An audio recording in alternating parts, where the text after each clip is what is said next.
Entonces, padre, habiendo leído ya el edicto de Milán, la parte principal, el tema del edicto es la libertad religiosa. Sí, señor. No es una confesión de parte del Estado confesional de Cristo, al contrario, habla de divinidades. Sí. O sea, para que todas las divinidades existentes o no sean propicias, queden contentos por las dudas, ¿no? Claro. Como que le prendemos vela a todo.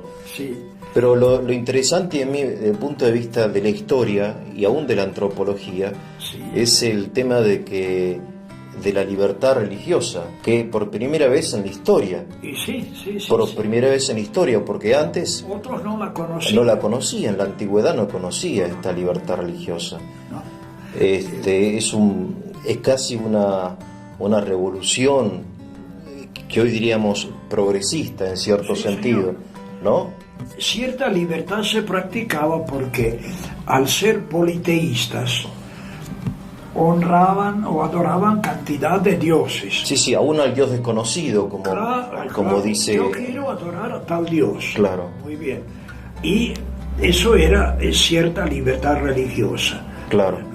Pero que no digan que esa religión así en su totalidad no sirve. Pobre de él.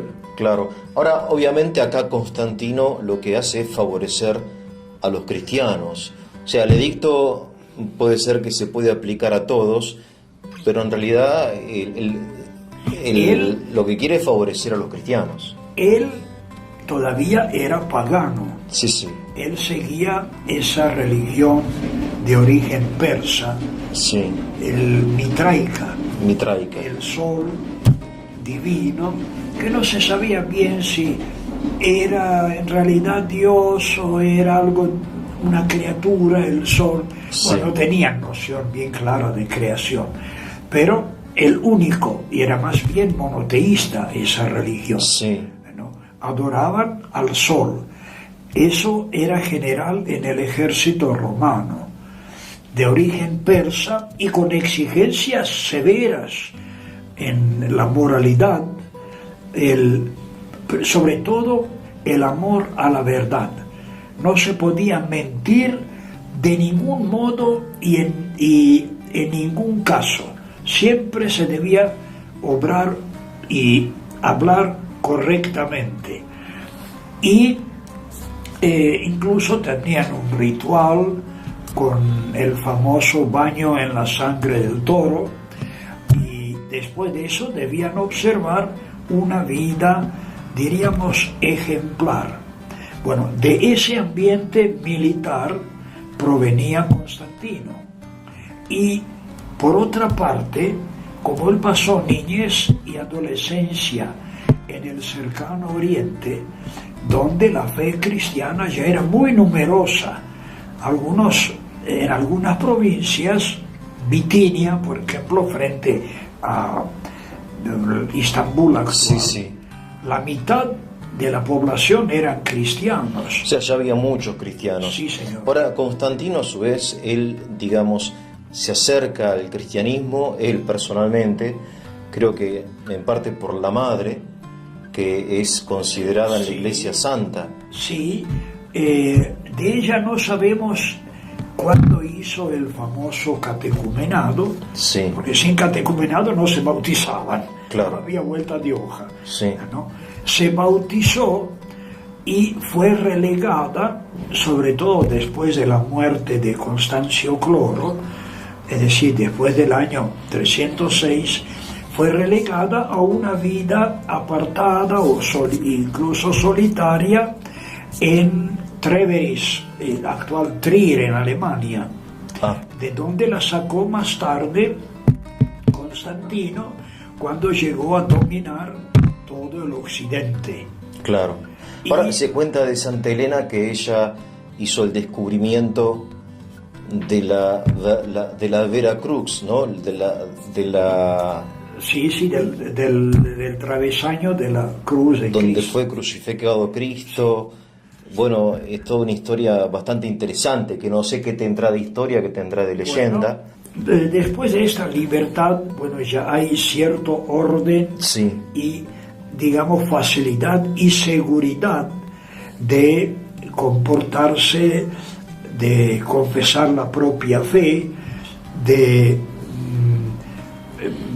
vivir de acuerdo a la fe que se ha elegido. Y como Constantino simpatizaba la fe cristiana sin ser cristiano todavía, Simpatizaba. Se anotó incluso en el catecumenado, pero nunca lo terminó. Él no sé cuántos años fue catecúmeno, que el catecumenado normal no pasaba de 3 años. En cambio él fue vitalicio. Hasta el fin de su vida, creo. De su vida, sí. Sí. Entonces, él, favoreciendo a los cristianos, construía templos necesarios, porque después de esta persecución, sobre todo de Diocleciano, no se notaba nada cristiano, se destruían los templos, se arrasaba todo, y bueno, quiso que se conozca algo y que los cristianos tengan lugares para reunirse. Entonces en Roma, al lado del Palacio de Letrán, que donó al Papa Silvestre, construye la Basílica Catedral del Salvador, que era se construyó como Catedral de Roma, y hasta hoy sigue siendo la catedral, no justamente San Pedro. No San Pedro, sino San Juan. Ahí está. Sí. Hoy tiene título San Juan de Letrán. San Juan de Letrán, realmente no sé por qué le pusieron el nombre San Juan. Sí. Pero es una iglesia barroquizada que ya no reconoce nada primitivo, pero es la catedral. Para honrar a los apóstoles, la tumba de Pedro, bueno, hay la primera iglesia en el Vaticano. Sí, que luego derribó Miguel Ángel, arrasó todo para construir la nueva basílica. Sobre la tumba de Pablo, fuera de las murallas, la iglesia de San Pablo, que se conserva bastante bien en su forma primitiva. Sí. Y para que ningún apóstol quede con envidia, la iglesia de los 12 apóstoles, que está cerca de la Universidad Gregoriana en Roma. Ahora, lo bien que construían estos hombres, porque pasaron ya 1600 años y más, y se conservan estas iglesias, están de pie. Sí, se han renovado. Bueno, pero con una solidez tremenda. Mismo él construye la Basílica del Santo Sepulcro. Ahí está, ahora vamos a eso. Sí. Y, por supuesto, en tiempo de Diocleciano, en Jerusalén todo arrasado. Claro. Y van a reconstruir. Entonces, bueno, arquitectos había, se buscaba para identificar bien el lugar, no van a ser en cualquier parte. Claro. ¿No? Y como Helena, que ya era considerada emperatriz madre, quiso conocer estos lugares santos, se traslada a Palestina, que es el nombre que tenía la región en ese tiempo, Israel actual, y entonces primero curiosea y después incluso indica algunas cosas que supongo que los arquitectos le decían sí, y después hacían lo que les da la real gana a ellos. Y en Jerusalén ubican el Calvario, el lugar de las ejecuciones. Sí. Y encuentran algunos travesaños que se nota que pertenecían a las cruces. Es decir, un agujero en el medio, con lo cual se lo fijaba al poste, ¿no? Y agujeros en las puntas por los clavos. Bueno, pero ¿cuál era el de Jesús? ¿No? Y bueno, empezaron a imponerlo a un paralítico. Rezaban y lo ponían sobre el paralítico hasta que se curó. Bueno, esa es de la cruz de Cristo. Está bien.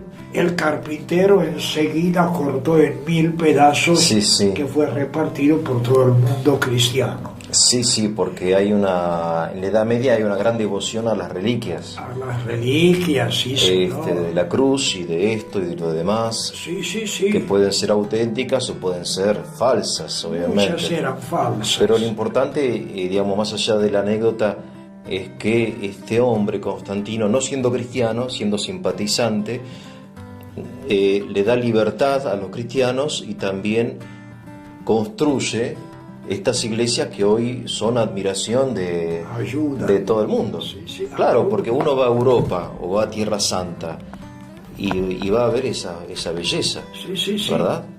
Eso Entonces, gracias a este hombre. Y la madre, Elena, dirige las obras. Dirige en Jerusalén, en Belén y en Nazaret. Claro. En fin, por donde pasaron Jesús, María, Claro, el José. nacimiento, la casa Sí, de la sí. Virgen. Sí. Sí. Luego en las excavaciones se encontraron restos de iglesias en otras partes que no se sabe bien quién las construía, pero eran antiquísimas. Claro. En Betsaida, por ejemplo, sobre el lago de Genesaret, Sí. se encontró el piso de una iglesia que era probablemente la casa del apóstol Pedro.